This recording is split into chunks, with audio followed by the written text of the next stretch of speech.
But let me tell you guys, we might be having a lot of issues with the Jeep coming forward. I'm not gonna lie. Welcome back to PGP Lifestyle, guys. I hope you're having a great day. If you're new here, make sure you click the subscribe button down below right now. Now today, guys, we got some big updates on the Jeep, man. Baby, you know, not the best. We got good news, we got bad news.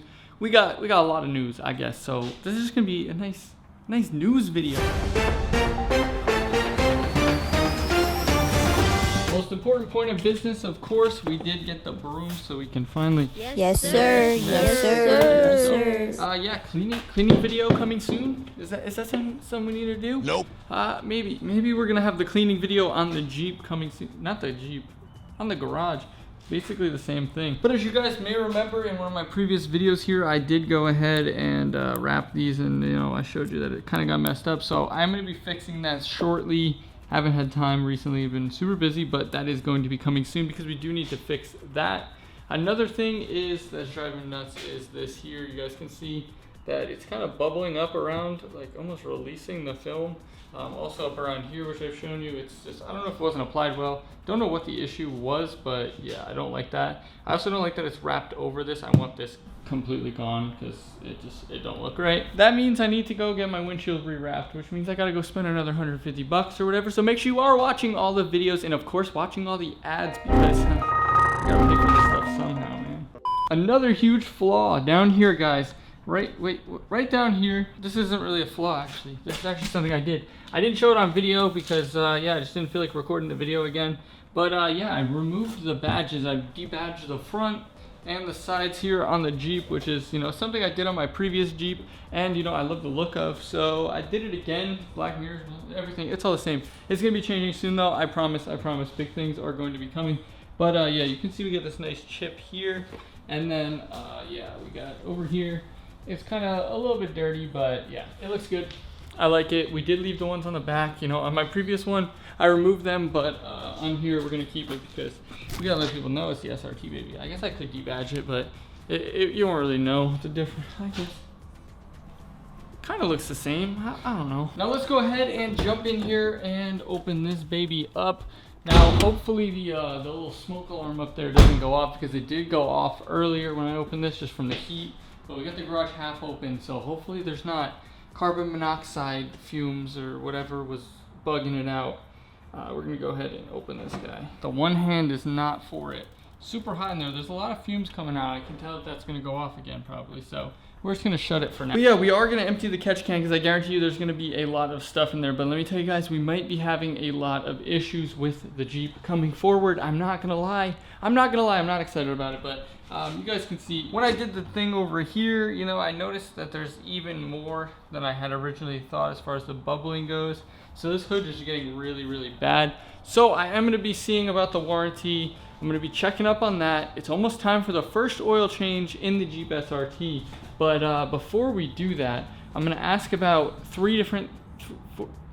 a bunch of different things. First thing being that, of course, the bubbling on the hood should be under warranty. Pretty fairly sure that I should be able to get that done. So we will be looking forward to doing that.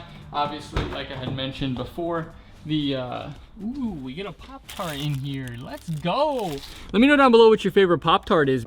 You guys can see this is like really, really bad now.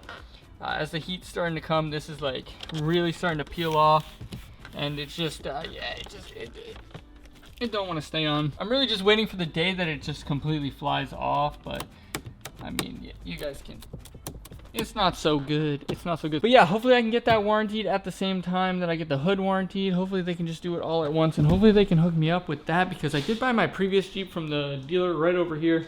Not this one, but that's just because they didn't have one. I would have liked to purchase from them even though they didn't let me drive the other one. But yeah, besides those two issues, why did I hold up one? I'm a little slow today. Besides those two issues, I actually seem to have found possibly some big issues going on. So when I'm driving, right, if I'm on the highway and I'm cruising, right, I'm just kind of doing my thing, driving along.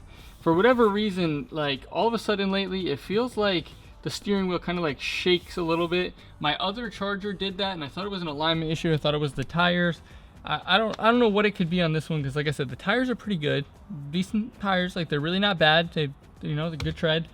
The weights on them should be good. They should be balanced. I mean, I don't know why that would suddenly change unless like maybe some fell off. But yeah, for whatever reason now, my Jeep has decided that it's gonna shake on the highway and just like in general when it starts to get up to speed, and it's just, it feels weird. I don't like it. It feels a little sketchy. The steering wheel almost feels like it has some play in it. Like, I don't know, it's kind of weird.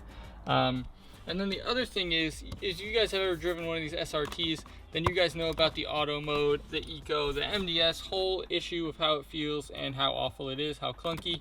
Now it might just be worse because this is a 2018 with like 70-something thousand on it now, but either way, it really does not feel good. Now, what's happening is when it's in auto mode with the MDS, either eco on or eco off, it does the same thing both times, and it just really doesn't feel that good. Now, by not feeling that good, there's a couple different things that I mean by that. One, it gets very clunky, and it almost feels like I don't even know how to explain it. It feels like it's not shifting, pretty much. Like, I don't know. I'll try and maybe get a clip, but it feels like it's like not shifting. Doesn't feel good. And it's one of those things that drives me nuts, and one of those things that I wish I could change about this thing, because it's so perfect up to an extent, and then you hit something like that and it just feels awful.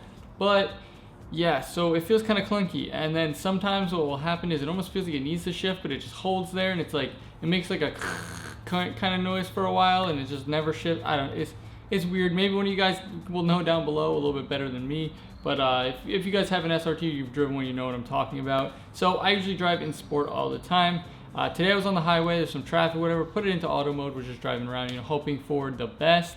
As I was driving, popped it back into sport, and it almost sounded like it made no sound. Like, it almost sounded like it was in the auto mode still, but it wasn't. So I don't know what was going on there, but I'm telling you guys, there's something going on. I'm telling you, the steering wheel, and there's got to be something with the transmission, because it feels clunky. It feels very like grindy, vibration-y.